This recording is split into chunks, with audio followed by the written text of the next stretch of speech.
जगन्नाथ को बिक्री कर बारंबार जगन्नाथ संस्कृति के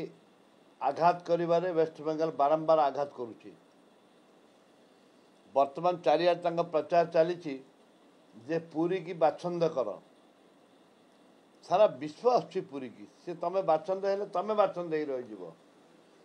आ जगन्नाथ विरुद्ध जे जाइछि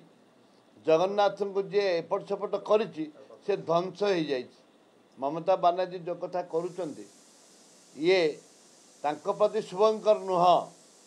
किंतु गोटे कथा पूरी पूरी आम डॉक्टर पंडा को अनुरोध करी सॉरी डॉक्टर पाढ़ी को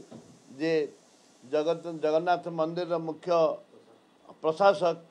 जे तुरंत जे एसो अव्यवस्था करिछि ताको तुरंत गिरफ करंतु तुरंत गिरफ करबा दरकार ताको समय दबा आवश्यकता नहीं ताको गिरफ करबा आवश्यकता रही तुरंत ताको विरुद्ध रे दृढ़ कार्यानुष्ठान निया जाऊ तुरंत गिरफ करा जाऊ जहाँद्वारा कि जगन्नाथ संस्कृति उपर बारंबार जो कुठारघात करुँचे आपको कांग्रेस दल केवे बर्दाश्त करबनी। काठर हवा कथा काठ जगन्नाथ काठर अभाव ना काठर ना बहुत असुविधा हम उठेवा दरकार उठी जा दरकार। आज पर्यंत माननीय मुख्यमंत्री करुँच कौन 2 दिन 3 दिन हो गला ममता बानार्जी सहित टेलीफोन कथा उठेवा कथा डबल इंजिन सरकार प्रधानमंत्री फोन करवा कथा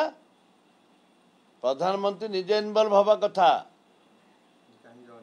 कहीं जगन्नाथ धाम लिखे से लिखि पारे एथिपाई आंदोलन दरकार करूँ आम डबल इंजिन ममता को डरिकी अच्छा